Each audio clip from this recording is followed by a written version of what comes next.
Galera, eu confesso que eu não quero gravar um vídeo aqui dedicado ao Veron, que pra mim é peixe pequeno, é café pequeno, é um cara que não tem nenhuma relevância e que quando o Santos contratou, ninguém esperava muita coisa, né?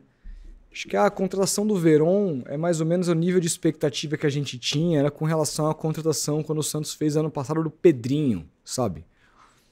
Jogador que já tinha jogado bem em alguns momentos, o Veron foi mais jogador que o Pedrinho, foi revelado em time grande, foi melhor jogador de Mundial Sub-17, tudo mais. Mundial esse que tinha o Caio Jorge, que hoje tá comendo a bola lá no Cruzeiro. Foi um jogador muito mais relevante, mas é um jogador que eu já não acreditava tão mais. Pelo que a gente via. Qual que é o destaque que o Veron teve no Campeonato Brasileiro da Série A, atuando pelo Cruzeiro no ano passado, né? Mas mais do que o nível técnico que a gente possa discutir, eu acho que falar sobre o Veron e tudo que tem acontecido agora com as notícias que recentemente foram divulgadas é falar sobre o CEO do Santos, falar sobre o Pedro Martins e como todas essas notícias enfraquecem o CEO do Santos. Inclusive a minha revelação com relação ao salário do Gabriel Veron, revelação essa que eu fiz ontem no meu Twitter. Se você não segue lá, esse arroba que está aparecendo para você aqui no X. E repercutiu a ponto do pessoal lá da AQTV, o Ademir Quintino e o VH, me chamarem para participar rapidamente de uma live deles lá que eles estavam fazendo ontem para falar sobre isso. Mas antes, claro, deixa o seu like, se inscreva no canal, ativa o sininho. Ontem eu pedi para você hypar e muita gente falou, Rodolfo, não dá para hypar. De fato não dá. Por que não dá? Porque o meu canal ainda não foi monetizado pelo YouTube. É um canal muito recente, você precisa atingir um certo número de horas, que eu até atingi muito rapidamente, só que o YouTube demora a contabilizar essas horas. Depois que ele contabiliza, passou, sei lá, quase uma semana, ele contabilizou, você abre processo para se inscrever. Eu estou falando para quem tiver também interesse de um dia ter canal. Você abre um processo para se inscrever, vincula a sua conta de AdSense, você pode criar uma nova, no caso aqui eu já tinha, que é vinculada ao Futeboteco, meu canal principal.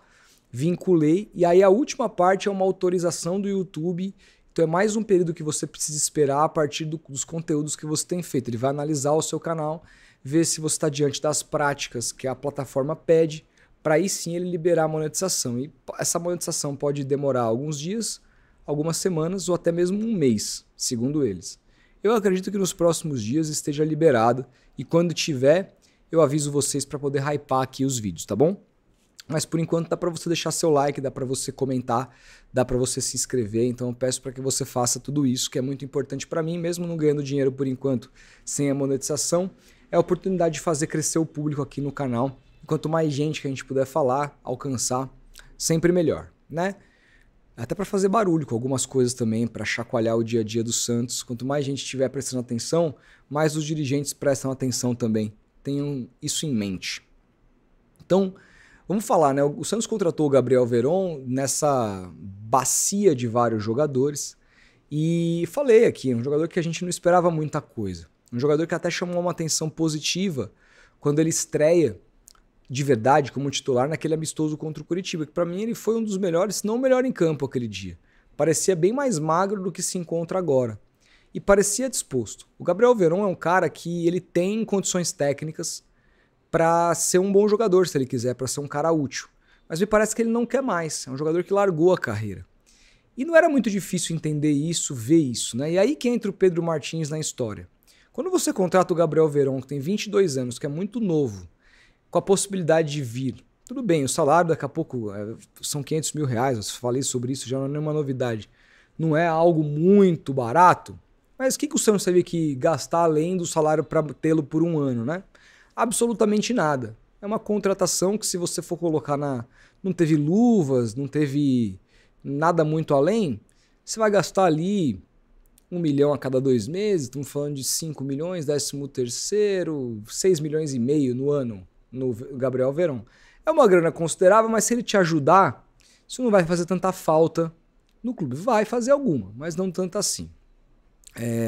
Agora, o Gabriel Veron tecnicamente é muito bom, todo mundo sabe que ele é muito bom. Mas o que faz com que ele saia do Palmeiras, vá para o Porto, não jogue, aí vá para o Cruzeiro, o Cruzeiro não queira mantê-lo no time, ele volta para o Porto e o Porto tenta se livrar de qualquer maneira para emprestar para o primeiro que assumir o salário, no caso o Santos. Uma série de comportamentos, levam a isso, né? E aí a gente, quando olha para trás, para a carreira do Gabriel Veron, a gente tem que lembrar daquela fala do Abel, que inclusive gerou uma baita polêmica na grande mídia esportiva, porque quando ele fala do Veron e das questões do jovem brasileiro, de ser muito pouco centrado, de se deixar levar pela vida do atleta de futebol e por todo o glamour da noite, foi nessa discussão que ele foi chamado por alguns, por exemplo, o Menon chamou de colonizador, vocês lembram disso? O Menon foi processado pelo Abel Ferreira e perdeu o processo. O Mauro César Pereira chegou a falar sobre isso também, não sei se rolou um processo, mas se rolou, eu acho que o Mauro esse não perdeu. Mas foi um momento ali da imprensa brasileira que entrou em debate, entrou em discussão com o Abel Ferreira. E em que pese o fato de eu até concordar em parte com jornalistas que isso não existe só no Brasil, existe fora do Brasil também, jogadores gringos que têm histórico de noitada, de serem cachaceiros, etc e tal, pelo menos do que se diz respeito ao Veron, o Abel estava certo. E o Palmeiras vendeu o Veron muito abaixo do valor que ele, em tese, poderia valer de um jogador que foi melhor jogador do Mundial Sub-17 pela seleção brasileira e que foi importante para o Palmeiras em vários momentos, inclusive em semifinal de Libertadores contra o Atlético Mineiro. Quando ele entra, ele muda o jogo ali. Por um passe, se eu não me engano, para o Dudu fazer o gol no Mineirão. Né? Libertadores essa que o Palmeiras bateu campeão. Então, o Palmeiras, quando você vê os valores, comparado inclusive a jogadores que o Palmeiras vendeu, que não eram nem, não tô nem falando de Estevão e Hendrick, mas sei lá, o Luiz Guilherme, por exemplo. Você fala, caramba, o Luiz Guilherme teve muito menos minutagem, tempo de jogo, foi vendido por muito mais dinheiro. Você começa a se questionar do porquê. E aí você vai vendo a carreira do cara progredir e você vai vendo que ele não evolui, mesmo sendo muito bom tecnicamente. Ele deu um passe no jogo contra o CRB foi pro Roleiser na ponta direita? Talvez tenha sido pro lateral, acho que foi pro Roleiser. Passe de primeira, de lado de pé, que você vê que o cara tem muita qualidade. O problema é que ele não consegue acompanhar os ritmos dos demais, o ritmo dos demais. Ele tá sempre atrasado na jogada, parece que ele tá sempre pesado. Quando ele chega para definir, toma a decisão equivocada porque já tá muito cansado e aí as pernas não respeitam aquilo que a cabeça pensa.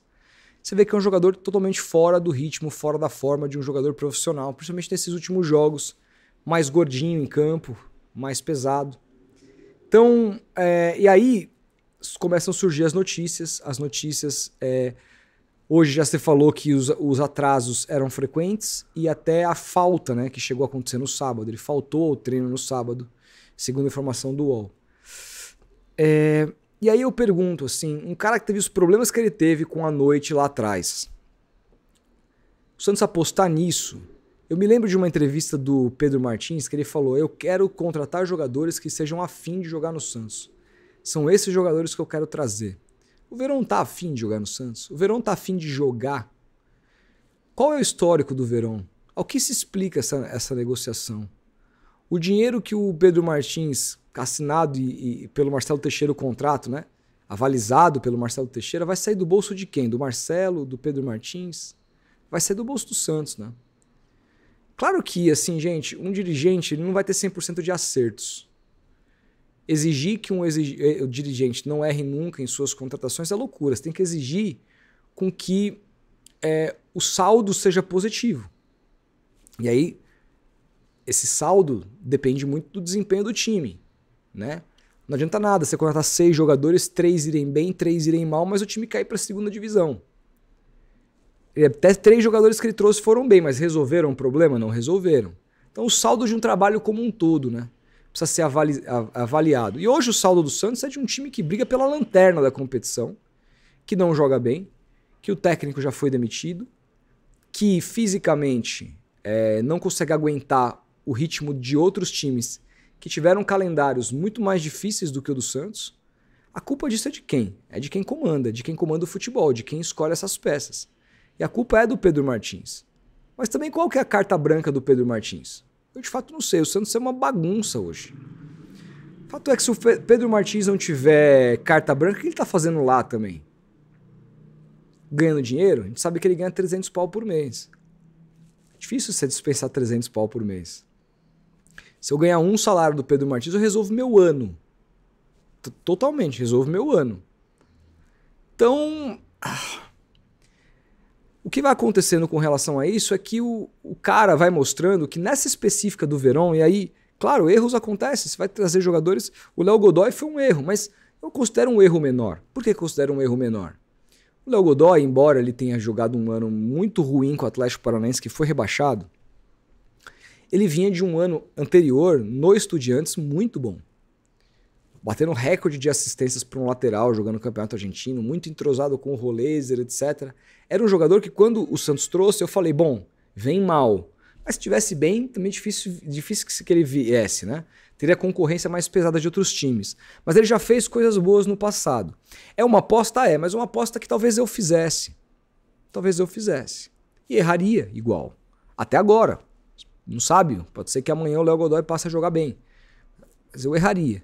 Agora o Verón, gente, diante do histórico do atleta, diante da cabeça do atleta, sabe, uma das principais funções de um CEO, de um diretor de futebol, alguém que vai contratar um jogador, alguém que vai escolher essa contratação, é conversar com as pessoas do dia a dia do jogador, entender como que o jogador funciona, como que tá a cabeça dele, sabe? Porque o clube não tem como ser babá. O cara cumpriu o contrato ali, que é chegar na hora e está disponível, o clube não pode fazer nada além disso. É claro que o Verón está descumprindo normas importantes. Mas ainda que tivesse, saindo para a noite e cumprindo, chegando no seu horário, o tipo de vida que ele leva, não tem como ele ser um jogador de alto nível, de alto rendimento, numa Série A de Campeonato Brasileiro, por mais que ele seja bom tecnicamente. E tudo isso precisa ser olhado, sabe? Esse é um erro fácil de ser evitado na montagem de um elenco. Um erro simples, que é você olhar o histórico do jogador pessoal fora de campo. E é um erro que a Europa comete menos. A Europa tem mais essa preocupação de olhar para o jogador não só para ele dentro de campo, mas para ele fora de campo. Como que é a vida dele, como que ele vai lidar com aquele país, com aquele cenário, com aquele contexto, com aquele treinador, com aqueles companheiros. Tudo isso é muito importante e é muito mal feito nos clubes brasileiros em geral e no Santos, meu Deus. O Santos está muito atrasado, muito atrasado. Eu acho que eu acho que tudo isso, ainda mais quando as pessoas descobrem que ele ganha R$500 mil por mês para curtir noitada e para não jogar, isso expõe ainda mais o diretor do Santos, o CEO do Santos, vai ficando cada vez mais enfraquecido diante dos resultados. Ele não tem aparecido mais para dar entrevista, ele que protagonizou uma das entrevistas mais trágicas que eu já vi um dirigente do Santos fazer, que é tocar o dedo na ferida, e eu acho isso importante, mas sem apontar a solução. Fica parecendo como se o time fosse uma várzea completa e não estivesse deixando ele trabalhar, que ele é o salvador da pátria. E a gente sabe que não, porque quando a gente olha para o trabalho dele, a gente vê equívocos tão importantes como os que as pessoas que lá estão ou já estavam cometiam e continuam cometendo. Ele faz parte do balaio. Quando ele fala que ele se separa, o Santos está preso ao passado. O Santos, o passado, a nostalgia vai matar o Santos, algo nessa linha. Beleza, a nostalgia vai matar o Santos e quem vai salvar o Santos é você? O que ele quer dizer praticamente é isso, me deixem trabalhar, que se vocês não me deixarem trabalhar, vocês estão fodidos. O recado é esse. E ele fez o quê na vida? O que ele mostrou? Que trabalho bom ele deixou? Que legado ele deixou? Um profissional muito jovem, de 32 anos, que eu acho que deveria estar estudando e estar estagiando no Santos. A gente fala muito do estagiário Kleber Xavier. Olha a experiência que o Kleber Xavier tem no futebol. O Kleber Xavier não é estagiário. Ele nunca foi um treinador profissional sozinho. E está tendo a primeira experiência agora. Mas ele tem uma baita experiência, não só de futebol, mas de vida. Isso é importante para cargos de tomada de decisão. Claro que há hoje, eu já vi até o próprio Mano Brown falar que gostaria de um presidente mais jovem no Santos, com novas ideias mais frescas, mais antenados com a modernidade. Eu acho isso possível, mas desde que ele tenha experiência também em outras coisas. Não adianta chegar um aventureiro de primeira viagem lá. O Pedro Martins passou por times importantes, como o Botafogo, Cruzeiro, mas o que ele deixou nesses times? Qual foi o legado dele? Qual foi a importância dele? Quase que nenhuma. E a gente sabe que ele foi contratado pelo Santos muito por conta das relações do presidente Marcelo Teixeira com o meio. Já falei sobre a questão do pai dele, de quem é uma pessoa, uma figura política muito, muito grande dentro do PT hoje, que tem relações bastante próximas com muita gente do futebol. Então, gente, assim, vai ficando cada vez mais insustentável. Eu tenho certeza que o Marcelo Teixeira vai tentar segurar o Pedro Martins o máximo que ele puder. Porque ele precisa responder a essas relações. E se ele perder determinados apoios, fica ainda mais difícil para ele. Não só com relação a gerir o Santos, mas com relação aos seus negócios. Mas o Marcelo Teixeira também, quando a corda estourar, ele vai deixar o Pedro Martins cair e vai tentar se segurar na corda. Vai fazer isso. Então uma hora pode se tornar insustentável. E isso passa pelo desempenho dos próximos jogos do time. Eu estou muito curioso para ver o que vai fazer, para ver o que você vai fazer. O Kleber Xavier vai ser demitido, eventuais, numa sequência de derrotas que eventualmente pode acontecer, e o Pedro Martins vai continuar para trazer o seu terceiro treinador? É isso? E vamos para esse caminho até quando? Eu acho que agora é momento de pressionar essas figuras que tomam decisões no Santos, decisões essas muito ruins. No caso do Pedro Martins e principalmente do presidente. Principalmente do presidente.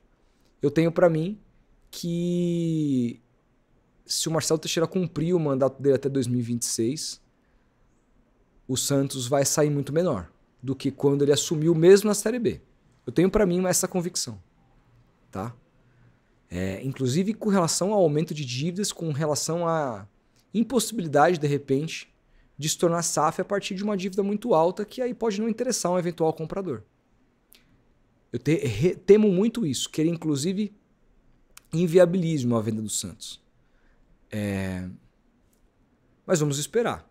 Não vou fazer exercício aqui, não tenho bola de cristal. O que a gente vê, o que a gente tem noção é dos desmandos, a gente tem noção do balanço, do parecer bem meia boca do Conselho Fiscal, e vamos ver o que acontece nos próximos capítulos. Mas que eles estão pressionados, eles estão. Resta saber até quando. Eu nem teria contratado. Mas a partir do momento que eu contratei, já teria demitido o Pedro Martins há muito tempo. E a questão do Verón escancara a incompetência desse senhor. É apenas a minha opinião, apenas os meus 2 centavos. E os seus? Comenta aí. A gente vai se falando. Um grande abraço e até o próximo vídeo.